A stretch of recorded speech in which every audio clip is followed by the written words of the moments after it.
Hello दोस्तों, आप सबका स्वागत है। आज हम इस वीडियो में इनकम टैक्स के ऐसे सेक्शन की बात करने वाले हैं जो आपकी इनकम भी है और उसका आप डिडक्शन भी क्लेम कर सकते हैं। और लास्ट में हम एक इलेक्ट्रॉनिक व्हीकल के सेक्शन के भी बारे में बात करेंगे। तो दोस्तों, देर किसकी बात की है, आइए दोस्तों आज का वीडियो शुरू करते हैं। मेरा नाम है अजय पटोलिया एंड आप देख रहे हैं श्रीहरि टैक्स मेंटर्स।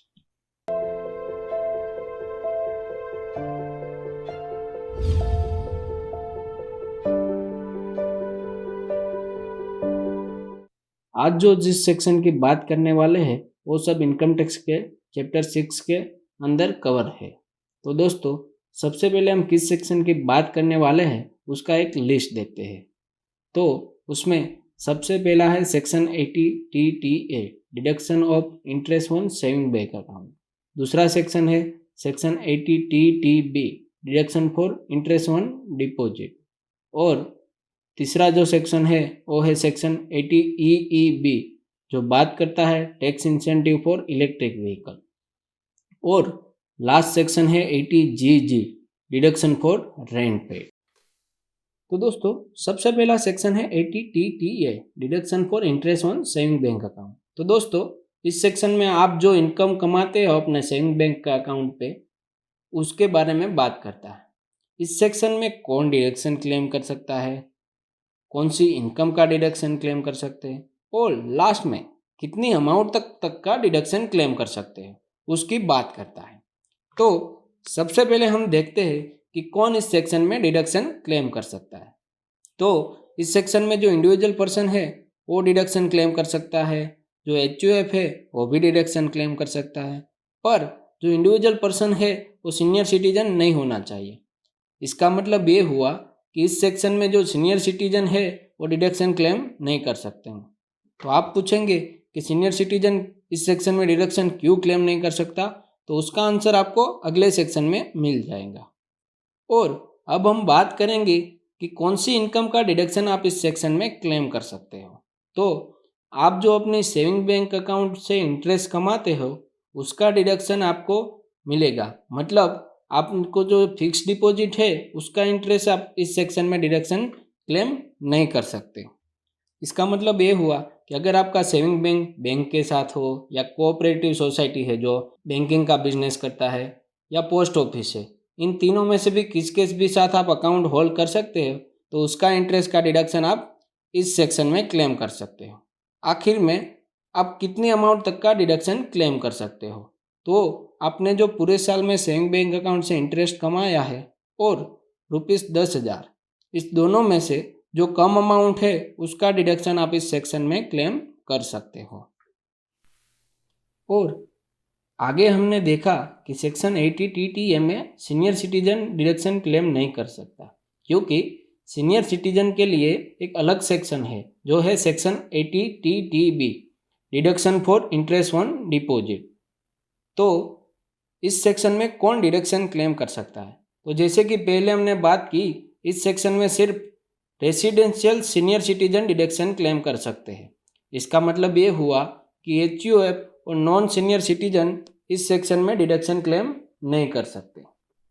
और इस सेक्शन की एक खास बात यह है कि इस सेक्शन में सीनियर सिटीजन अपने सेविंग बैंक अकाउंट हो या फिक्स डिपॉजिट हो, दोनों का जो इंटरेस्ट है उसका डिडक्शन क्लेम कर सकता है। जो इंटरेस्ट है वो आपने या तो बैंक के साथ जो अकाउंट रखा है उससे कमाया होना चाहिए, या फिर कोऑपरेटिव सोसाइटी जो बैंकिंग के बिजनेस में काम करती है उसके साथ जो अकाउंट है वहाँ से कमाया होना चाहिए, या तो आपका जो अकाउंट पोस्ट के साथ है वहाँ से इंटरेस्ट मिला है। तो इन तीनों तरह से आपने जो इंटरेस्ट कमाया है उसका डिडक्शन आप इस सेक्शन में क्लेम कर सकते हो। तो इस तरह से हमने देखा कि 80 TTB में कौन डिडक्शन क्लेम कर सकता है, कौन सी अमाउंट का डिडक्शन क्लेम कर सकता है, और अब हम देखेंगे कि कितनी अमाउंट तक का डिडक्शन क्लेम कर सकते हैं। तो पूरे साल में सीनियर सिटीजन ने जो इंटरेस्ट कमाया है या फिर 50,000, इन दोनों में से जो कम अमाउंट आएगी उसका डिडक्शन आप इस सेक्शन में क्लेम कर सकते हो। और एक बात ये भी ध्यान देने वाली है कि जो सेक्शन 194A जो TDS काटने की बात करता है इंटरेस्ट पे, उसमें भी चेंज हो चुका है। मतलब अगर आप सीनियर सिटीजन है तो आपकी 50,000 तक के इंटरेस्ट पर कोई TDS नहीं कटेगा। आजकल जो पॉल्यूशन बढ़ रहा है उसको कंट्रोल करने के लिए गवर्नमेंट इलेक्ट्रॉनिक व्हीकल को प्रमोट कर रही है। तो जो अगला जो सेक्शन है वो इलेक्ट्रॉनिक व्हीकल के प्रमोशन के लिए ही बात करता है। जो सेक्शन है वो है सेक्शन 80 EEB, जो बात करता है tax incentive for electronic vehicle. अगर आपने इलेक्ट्रॉनिक व्हीकल परचेस करते वक्त लोन ले रखी है और उसका इंटरेस्ट पे कर रहे हो तो उसका डिडक्शन आप इस सेक्शन में क्लेम कर सकते हो। तो आइए दोस्तों बात करते हैं कि कौन इस सेक्शन में डिडक्शन क्लेम कर सकते हैं। तो इस सेक्शन में सिर्फ और सिर्फ इंडिविजुअल पर्सन ही डिडक्शन क्लेम कर सकते हैं। इसका मतलब ये हुआ कि दूसरे कोई भी एसएसी जैसे कंपनी है, HUF है, AOPBI है, वो सब इस सेक्शन में डिडक्शन क्लेम नहीं कर सकते। इस सेक्शन में डिडक्शन क्लेम करने के लिए आपको 2-4 कंडीशन फुलफिल करनी पड़ेगी। तो आइए हम देखते हैं कि क्या क्या कंडीशन है। तो सबसे पहली कंडीशन ये है कि आपने जो लोन ले रखी है वो या तो फाइनेंशियल इंस्टीट्यूट से या तो नॉन बैंकिंग फाइनेंशियल कंपनी से होनी चाहिए। दूसरी कंडीशन ये है कि आपकी जो लोन है वो सेंक्शन होनी चाहिए 1 अप्रैल 2019 से लेके 31 मार्च 2023 तक, मतलब इस पीरियड के बीच में ही आपकी लोन सेंक्शन होनी चाहिए। और तीसरी कंडीशन ये है कि जब आप इस सेक्शन में डिडक्शन क्लेम कर रहे हो तब आपके पास दूसरा कोई इलेक्ट्रॉनिक व्हीकल नहीं होना चाहिए। मतलब इसका मतलब ये हुआ कि आप सिर्फ एक ही इलेक्ट्रॉनिक व्हीकल के लिए इस सेक्शन में डिडक्शन क्लेम कर सकते हो। और आखिरी में कि आप कितनी अमाउंट तक का डिडक्शन क्लेम कर सकते हो। तो आपने जो इंटरेस्ट पे किया है पूरे साल में और 1,50,000, इसमें से जो दो कम अमाउंट है उसका इस सेक्शन में आप डिडक्शन क्लेम कर सकते हो। अगला जो सेक्शन है वो है section 80GJ, deduction for rent पे। ये सेक्शन जो सेल्फ एम्प्लॉयड है या तो फिर सैलराइज्ड पर्सन है जिसको HRA नहीं मिलता उसके बारे में बात करता है। तो चलो दोस्तों, कौन डिडक्शन क्लेम करेगा, क्या कंडीशन है और कितनी अमाउंट का डिडक्शन क्लेम कर सकते हैं इस सेक्शन में हम देखते हैं। तो सबसे पहले इस सेक्शन में सिर्फ इंडिविजुअल पर्सन ही डिडक्शन क्लेम कर सकता है। कंडीशन की हम बात करें तो हम देखते हैं कि क्या क्या कंडीशन फॉलो करनी पड़ती है। उसमें सबसे पहली ये कंडीशन है कि या तो आप सेल्फ एम्प्लॉयड होने चाहिए या तो सैलराइज्ड पर्सन होने चाहिए। और अगर आप सैलराइज्ड पर्सन है तो आपको HRA नहीं मिलता हुआ चाहिए। मतलब अगर आपको HRA मिलते हैं और आप सैलराइज्ड पर्सन है तो आप रेंट का इस सेक्शन में डिडक्शन क्लेम नहीं कर सकते।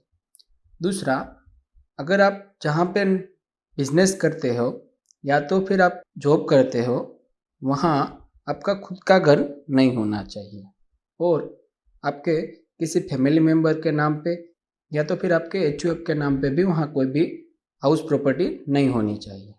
और आपको एक डिक्लेरेशन फॉर्म 10B में फाइल करना पड़ेगा जिसमें आपको क्या क्या रेंट पे की है उसकी पूरी डिटेल्स देनी पड़ेगी।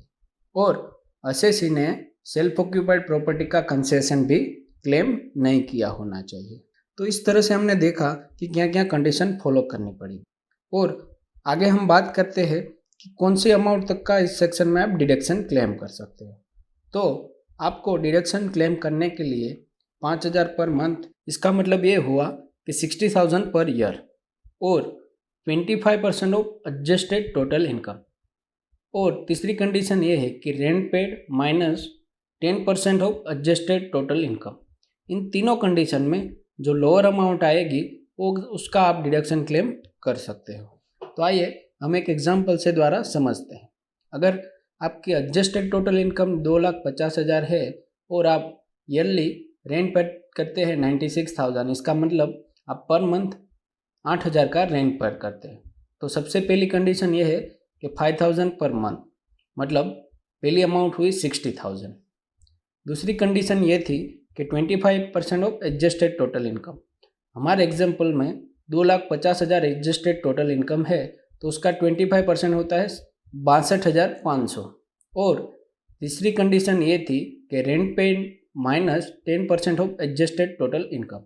तो 2,50,000 का 10% 25,000 होता है और रेंट पे किया है 96,000। अगर हम रेंट पे 96,000 में से 10% ऑफ टोटल एडजस्टेड इनकम का 25% माइनस करते हैं तो वो आता है 71,000। इसका मतलब इन तीनों में से लोअर होता है 60,000। इसका मतलब ये हुआ कि आप 80 GG में 60,000 का डिडक्शन क्लेम कर सकते हैं। और टोटल एडजस्टेड इनकम का मीनिंग ये होता है कि आपकी जो ग्रॉस टोटल इनकम है उसमें से आपको एग्जेम्प्ट इनकम माइनस करनी है, फिर जो लॉन्ग टर्म कैपिटल गेन है उसको आपको माइनस करना है, फिर शॉर्ट टर्म कैपिटल गेन आपने जो अंडर सेक्शन 111A के तहत लिया है उसको माइनस करना है, और आपने कहीं डिडक्शन क्लेम किया है सेक्शन 80CC से लेके 80U तक का, उसका भी डिडक्शन आपको माइनस करना है। अगर आपके कोई सेक्शन 115A, 115AB या 115AC इस कहीं सेक्शन में भी आपकी इनकम है तो उसको भी आपको लेस करना है। ये सब लेस करके आपको जो इनकम मिलेगी उसको हम बोलेंगे एडजस्टेड ग्रॉस टोटल इनकम। और दोस्तों, अगर ये आपको वीडियो अच्छा लगा है तो लाइक बटन प्रेस करना ना भूलें, और इन्फॉर्मेटिव लगा है तो आप अपने दोस्तों या फैमिली मेम्बर के साथ शेयर कर सकते हैं। और अभी तक आपने हमारे चैनल को सब्सक्राइब नहीं किया है तो आप हमारे चैनल को सब्सक्राइब कीजिए, और जो बेल आइकन है उसको भी प्रेस कर दीजिए, क्योंकि आपको इस चैनल से द्वारा इनकम टैक्स और GST के अपडेट्स और कई सारे कंसेप्ट के वीडियो मिलते रहेंगे। और लास्ट तक हमारे साथ बने रहने के लिए आप सबका धन्यवाद।